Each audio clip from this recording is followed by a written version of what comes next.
On ne le dit pas assez, mais dans la communication, le beau, c'est pas un luxe.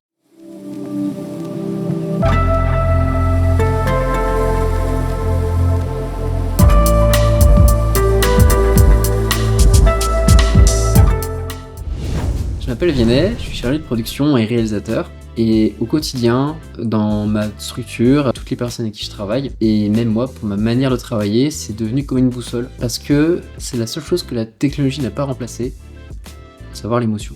Ce qui est beau, ça fait arrêter le scroll, mais c'est ce qui donne envie de regarder encore un peu. Juste parce qu'il y a quelque chose qui résonne, quelque chose qui vibre, quelque chose de plus profond. Le beau, c'est un langage universel, instinctif. On s'en est rendu compte au fil des tournages, beaucoup pensent qu'il suffit de montrer, mais montrer ça ne suffit plus.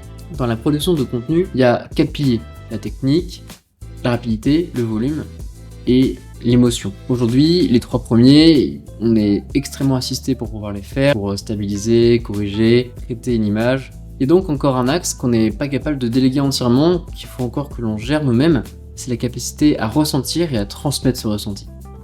Et c'est là que le beau commence, c'est là que l'émotion rentre en jeu. Parce que le beau crée de l'émotion. L'émotion crée de la mémoire, et les mémoires, elles nous inspirent. Elles s'ancrent en nous. Un extrait d'un film peut nous rester en tête pendant des années, parce qu'il nous a fait ressentir quelque chose.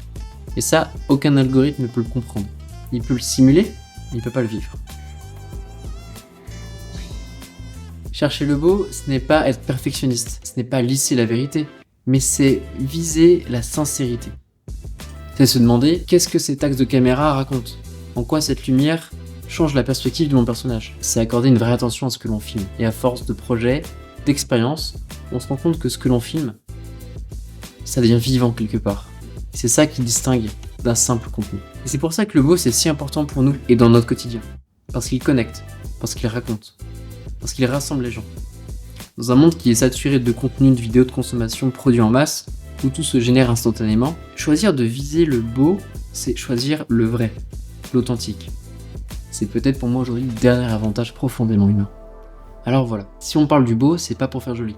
C'est ce qui donne de la profondeur à ce que l'on raconte, du sens à ce que l'on partage.